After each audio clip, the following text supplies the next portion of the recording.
أو يدعمهم. يقال أن السيستاني سئل عن أهل السنة هل هم إخواننا؟ قال ليسوا إخواننا وإنما هم أنفسنا. أنا أخاطب السيستاني. القرآن الكريم ماذا خاطب وصف المؤمنين؟ قال إنما المؤمنون أخوة، لم يقل أنفسهم. ولكن الرسول عليه الصلاة والسلام ماذا قال؟ قال أعدى عدوك نفسك التي بين جنبيك. لماذا استخدم السيستاني أنفسنا؟ لماذا استبطنت الخلق ويعني وأخذت الموضوع بهذه الطريقة أبداً.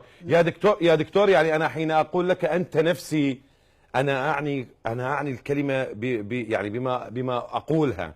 هذه الأمور أمور لها علاقة بالعاطفة، لا علاقة. المال والبنون زينة الحياة الدنيا، إنما أموالكم نعم وأولادكم.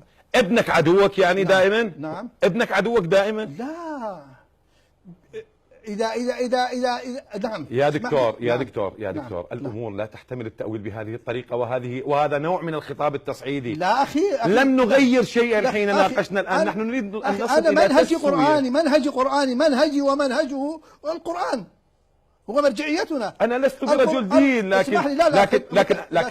لكن من حقي أن أدافع عن الكلمة الجميلة التي أسمعها. والله إنها من أجمل الكلمات حين يقول شخص أنت نفسي. يا أخي القرآن الكريم ماذا قال؟ قال إنما المؤمنون أخوة. والرسول عليه الصلاة والسلام ماذا قال؟ قال أعدى عدوك نفسك التي بين جنبيك.